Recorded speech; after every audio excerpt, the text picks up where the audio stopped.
প্রশ্নটা হলো, আমাকে আজকে প্রশ্ন করছে একজনে যে ওলামায়ে কেরামরা ওয়াজ করেন কুনতু নাবিয়ান, আমি নবী ছিলাম, বল আদম বাইনাল মায়াতিন, যখন আদম পানি এবং মাটির মধ্যে ছিল, মানে আদমের অস্তিত্ব প্রতিষ্ঠিত হয়নি, আদম জন্মগ্রহণ করেন নাই, তার আগেই আমি নবী ছিলাম। এখন এই কথাটা কি? তো আমাদের মানে নিয়মই হলো যে আমরা যে কোনো বিষয় কোরআন থেকে জানার চেষ্টা করব। যে আদম আলাইহিস সালাম পানি এবং মাটির মধ্যে ছিলেন, তখন আল্লাহ রসুল নবী ছিলেন বলে যে বলা হয় হাদিস, এটা কি? আমরা কোরআন থেকে এটা দেখতে পাচ্ছি, কোরআন থেকে আমরা দেখব। দেখেন সূরা শূরার 52 নম্বর আয়াত। সূরাটার নাম হলো সূরা। এই সূরার 52 নম্বর আয়াত কি আল্লাহ বলেন? আউযু বিল্লাহি মিনাশ শাইতানির রাজিম, ওয়া কাযালিকা আওহাইনা ইলাইকা রূহাম মিন আমরিনা, এভাবেই আমি ওহী করেছি আপনার প্রতি কোরআনকে, মেন আমরিনা, আমার আদেশে। রূহ মানে কোরআন।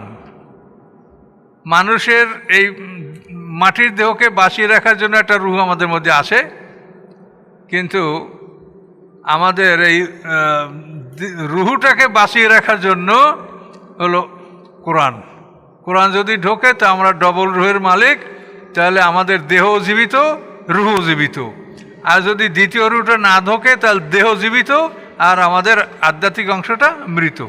এই জন্য আল্লাহ কোরআন পাক কি বলছেন যে ওরা মরা, ওদেরকে আপনি শোনাতে পারেন না। মরা কারা? যাদের মধ্যে কোরআন নামক রূহটা প্রবেশ করে নাই, তাদেরকে কোরআনে আল্লাহ মৃত বলেছেন। ইন্নাকা লা তুসমিউল মাউতা, আপনি মরাকে শোনাতে পারেন না। ইজাবাল্লাহ মুদবিরিন, যখন সে পিঠ দেখে চলে যায়, তা আল্লাহ বলেন মরা, আবার ওটা হাইটে যায়, তাহলে কীরকম মরা হলো? মানে তার মধ্যে কোরআন ঢোকে নাই, এই জন্য সে আসলে মৃত। তাহলে মানুষের জন্য রূহ হবে দুইটা, একটা হলো সমস্ত প্রাণীর বেঁচে থাকার জন্য রূহ, এটা মানুষেরও আছে। আর মানুষের জন্য মানুষ হিসাবে যে মানুষ, এটা প্রমাণ করার জন্য তার মধ্যে কোরআন নামক রূহ এটা থাকতে হবে। তা আল্লাহ কি বলেন? ওয়াকাযালিকা আওহাইনা ইলাইকা রূহাম মিন আমরিনা, এভাবেই আমি ওহী করেছি আপনার প্রতি কোরআনকে আমার আদেশে। মা কুনতা তাদরি মাল কিতাব ওয়ালাল ঈমান, আপনি জানতেন না কেতাব কি এবং ঈমান কি। তাহলে আপনি জানতেন না কেতাব কি এবং ঈমান কি, তাহলে সে যদি আগেই নবী হইতেন তাহলে সে জানতেন। কথাটা বোঝেন? আল্লাহ কি বলছেন? মা কুনতা তাদরি, আপনি জানতেন না, মাল কেতাব ওয়ালাল ঈমান, কেতাব কি ঈমান কি এটা আপনি জানতেন না। তাহলে তে প্রমাণ হয় যে তিনি আগেই নবী, আগের থেকেই নবী ছিলেন না। ওয়ালাকিন জাআলনাহু নূরান, বরং আমি করেছি এই কেতাবকে আলো। নাহদি বিহি মান নাশা, আমি এই কেতাব দ্বারা পথ প্রদর্শন করি যাকে আমি ইচ্ছা করি, মেন ইবাদিনা, আমার বান্দাগণের মধ্যে হতে। ওয়াইন্নাকা লাতাহদি ইলা সিরাতিম মুস্তাকিম, এবং আপনিও সরল পথের দিকে মানুষকে ডাকছেন। তাহলে এই আয়াতে আমরা পরিষ্কার পেলাম যে আল্লাহ বলছেন যে আপনি জানতেন না, মাল কেতাব ওয়ালাল ঈমান, কেতাব কি এবং ঈমান কি এটা আপনি জানতেন না, তাহলে আল্লাহ রসুল আগের থেকে নবী ছিলেন না। আচ্ছা, আবার অন্য একটা আয়াত দেখেন, সূরা ইউনূসের 16 নম্বর আয়াত দেখেন। আল্লাহ বলেন কুল, আপনি তাদেরকে বলেন, লাউ শা আল্লাহু মা তালাউতু আলাইকুম, আল্লাহ ইচ্ছা করলে আমি এই কোরআন তোমাদের উপরে তেলাওয়াত করতাম না। ওয়ালা আদরাকুম বিহি, এবং তোমাদেরকে আমি কোরআন সম্পর্কে অবহিত করতাম না, জানাতাম না। ফাকাদ লাবিস্তু ফিকুম উমরাম মিন ক্বাবলি, নিশ্চয়ই আমি অবস্থান করেছি তোমাদের মাঝে জীবনের বিরাট একটা সময়। আফালা তাআকিলুন, তোমাদের কি জ্ঞান নাই? আমি জীবনের 40 বছর তোমাদের মধ্যে অতিবাহিত করছি, তখন কি আমি এগুলো বলেছি তোমাদেরকে? কাজী আমার কাছে এই 40 বছর পরে কোরআন আসছে, এই জন্য আমি এই কথাগুলি তোমাদেরকে বলছি। তোমাদের মাঝে জীবনের আমি বিরাট একটা অংশ পার করেছি, তখন আমি এগুলি বলি নেই। তাহলে জীবনের একটা বিরাট অংশ মানে 40 বছর পার হয়ে যাওয়ার পরে তিনি নবুয়ত লাভ করছেন, বাকি সামনে 23 বছর তিনি নবুয়তের জীবন যাপন করেছেন। তাহলে কোরআন দ্বারা পরিষ্কার যে তিনি 40 বছরের আগে নবী ছিলেন না। এখন দেখেন, যারা নবী ছিল বাল্যকালে তাদের কথা কিন্তু কোরআনে বলা আছে। ঈসা আলাইহিস সালাম বাল্যকালে নবী ছিলেন। ঈসা আলাইহিস সালাম বাল্যকালে নবী ছিলেন। সূরা মরিয়মের 29-30 নম্বর আয়াতে বলা হয়েছে, আশারাত এলাইহে, ঈসা আলাইহিস সালাম এর মা যখন মরিয়ম যখন ঈসা আলাইহিস সালামকে নিয়ে বাড়িতে আসলেন 40 দিন পর, নেফাসের 40 দিন পার হওয়ার পর যখন বাড়িতে আসলেন, তো সবাই তাকে বলছে যে তুমি কি কাজ করলা, কি ভালো মন্দ, সবাই মন্দ বলছে। তখন উনি ওই আশারাত ইলাইহে ঈসা আলাইহিস সালাম মা মরিয়াম সন্তানের দিকে ইশারা করলেন, দুধ খাচ্ছিল সন্তান। কলু, তখন লোকেরা বলল, কাইফা নুকাল্লিমু মান কানা ফিল মাহাদের সাবিয়া, কীভাবে আমরা কথা বলবো যে শিশু কোলের শিশুর সাথে আমরা কি করে কথা বলবো? এটা লোকেরা বলল। সাথে সাথে ঈসা আসলাম বললেন, কলা ইন্নি আব্দুল্লাহ, আমি আল্লাহর বান্দা, আতানিয়াল কিতাবা, আমাকে আল্লাহ কিতাব দান করেছেন, ওয়া জাআলানি নবিয়া, এবং আল্লাহ আমাকে নবী বানিয়েছেন। এখন এই বাল্যকালে নবুয়ত দেওয়া দুইটা হলো, ঈসা আসলামকে এবং ইয়াহইয়া আলাইহিস সালামকে। ওয়াতাইনাউল হুকমা সবিয়া, ঈসা আসলামকে, ইয়াহইয়া আলাইহিস সালামকে বাল্যকালে নবুয়ত দান করা হয়েছে। এখন আমাদের নবী 40 বছরের আগে নবী ছিলেন না, তার প্রমাণ হলো বাল্যকালে যাদেরকে নবুয়ত দেওয়া হয়েছে তারা বাল্যকাল থেকেই কাফেরদের শত্রুতার সম্মুখীন হয়েছে। ঈসা আলাইহিস সালামকে বাল্যকালেই হত্যা করার চেষ্টা করেছে, যার জন্য তার মা তাকে নিয়ে হিজরত করেছে।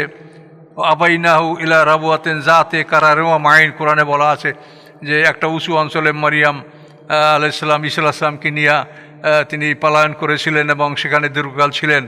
তাহলে দেখা যায় যে নবুয়ত যদি বাল্যকালেও পায় তাহলে বাল্যকাল থেকেই কাফেররা তাদের শত্রু হয়। কাজী মুহাম্মদ সাল্লাম যদি 40 বছরের আগে নবী হতেন তাহলে মক্কার লোকেরা তাকে সাদেক আল আমিন বলতো না। বুঝতে পারছেন? নবুয়ত পাওয়ার পরে যেরকম তাকে বলছে কাজ্জাবুল খায়েন, মিথ্যাবাদী মোজাম্মাম, তো যদি তিনি আগের থেকেই নবী থাকতেন তাহলে ছোটবেলায় তাকে মক্কার লোকেরা সাদেক আল আমিন বলতো না। কি বুঝতে পারছেন পরিষ্কার কথাগুলি? কাজে এতে কোনো অস্পষ্টতা নাই যে আল্লাহ রসুল 40 বছরের আগে তিনি নবী ছিলেন না। কাজে এই কথাগুলি আমরা কোরআন থেকে পাচ্ছি। কাজে এই জন্য আমরা জানি পৃথিবীতে একমাত্র কোরআন হলো যে জালিকাল কেতাব লা রাইবা ফি, কোরআন ছাড়া পৃথিবীতে আর কোনো গ্রন্থ সন্দেহের ঊর্ধ্বে না। আর হাদিসের ব্যাপারে ইমাম বুখারী যিনি হাদিস সংকলন করেছেন তিনিই তো 5 লক্ষ হাদিস সংগ্রহ করে তার 4 লক্ষকেই তিনি বাদ দিচ্ছেন, 1 লক্ষ হাদিস তিনি বিশুদ্ধ বলে ঘোষণা করেন। তারপরও সে মানুষ হিসাবে তার বিশুদ্ধ যেগুলো ঘোষণা করছেন সেগুলি সব বিশুদ্ধ নাও হতে পারে, অনেক চিন্তা গবেষণায় তার থেকে অনেক হাদিস বাদ যাচ্ছে। তো এভাবে আমরা এটা নিশ্চিতভাবেই এটা আমরা অবগত হচ্ছি যে রাসূল সাল্লাল্লাহু আলাইহি ওয়াসাল্লাম। আচ্ছা, আরও একটা আয়াত দেখেন, সূরা কাসাসের 86 নম্বর আয়াতে আল্লাহ বলেছেন, আমা কুনতা তারজু আইয়ুলকা ইলাইকাল কিতাব, হে নবী আপনি আশা করতে পারেন নাই যে আপনার প্রতি কিতাব নাজেল হবে। তাহলে এটাও প্রমাণ করে যে তিনি আগের থেকে বাল্যকাল থেকেই নবী ছিলেন না। আমা কুনতা তারজু আইয়ুলকা ইলাইকাল কিতাব ইল্লা রাহমাতাম মির রাব্বিকা, সূরা কাসাসের 86 নম্বর আয়াত। আচ্ছা, তাহলে আমরা ইনশাল্লাহ নিশ্চিন্তে বা আমরা অথেন্টিকভাবে বা মানে নিশ্চিতভাবে আমরা বলতে পারি যে আল্লাহ রসুল 40 বছরের আগে নবী ছিলেন না। পরিষ্কার, মা কুনতা তাদরি মাল কিতাবও আলাল ঈমানও, কোরআনের একটা আয়াতই যথেষ্ট যে আপনি জানতেন না যে কেতাব কি আবার ঈমান কি। তাহলে এই যে হাদিসগুলি বলা হয়েছে এই হাদিসগুলি জাল হাদিস বা যেই হাদিস হোক তাই হোক, এই হাদিসগুলি কোরআনের খেলাফ, আমরা এগুলা গ্রহণ করব না। আর আপনাদেরকে অনুরোধ করবে যে আপনারা কোরআনের সম্মান দেন, কোরআনকে প্রাধান্য দেন, তারপরে হাদিসকে আপনারা পরে বিবেচনা করেন। হ্যাঁ, কোনো ধর্ম পালন করেননি। 40 বছরের আগে আল্লাহ রসুল কোনো ধর্ম পালন করেন নাই। তিনি খ্রিস্টান ধর্ম পালন করেন নাই, আবার তিনি শরাবও পান করেন নাই, আবার তিনি মূর্তি পূজাও করেন নাই। তিনি সত্যকে অনুসন্ধান করেছেন। এভাবে আরবে অনেক লোক ছিল যারা দ্বীনে হানিফের অন্তর্ভুক্ত। দ্বীনে হানিফ অর্থাৎ অর্থ হলো যারা সত্যকে অনুসন্ধান করত। যেমন ওমর ফারুকের ভগ্নিপতি যে সাঈদ, এই সাঈদের বাবা জায়েদ এই ছিল কিন্তু দ্বীনে হানিফের অন্তর্ভুক্ত। এরা সত্যের অনুসন্ধান করেছেন, এরা কোনো ধর্ম পালন করেন নাই।